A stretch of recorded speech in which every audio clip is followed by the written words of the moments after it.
Hello viewers, hope you're doing well. Today in this video, I'm going to create a login form and calling the login API in our React.js application. So let's get started.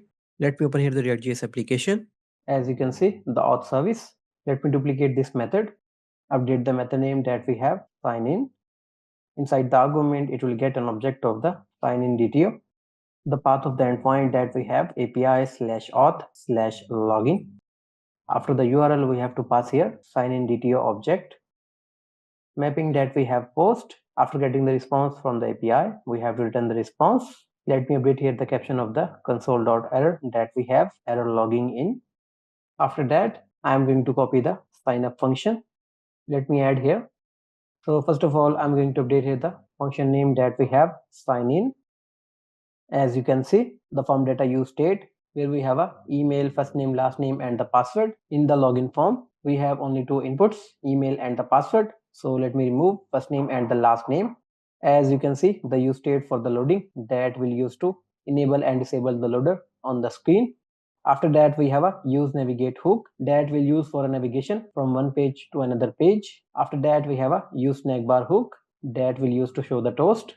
So inside the theme provider, I'm going to update a few properties where we have a margin top 7. After that, I'm going to update the caption of the form that we have, sign in.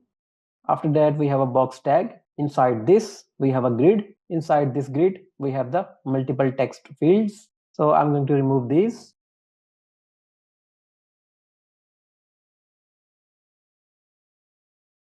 In the login form, we have two inputs only, that is the email and the password. So let me remove these. As you can see, the text field for the email. After that, we have a text field for the password. After the text fields, we have a button with the caption sign in. As you can see, the disabled property where we are checking if the form data is invalid, then we have to disable the button. So let me remove the first name and the last name from this condition. After the button, we have a grid. Let me remove the justify content property. Let me update the caption that we have, don't have an account, sign up. After that, I'm going to update the method name that we have, handle sign up click. Let me update the method name here as well. On the calling of this method, we have to navigate the user to the register page. So let me add here the path that we have /register. Now, as you can see, the event that we have on submit, where we are calling here the method that we have handle submit. This method is calling the endpoint from the Node.js application that we have sign in.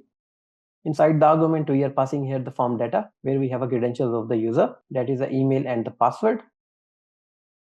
After calling the endpoint, we are saving here the response into this variable that we have response. After getting the response, we have a if condition where we have to check if the response.status triple is equals to 200. Then we have to show this console. In case of API exception, we have to show the toast with the caption invalid credentials. Let me remove this condition. Now you can take a look of the sign up component.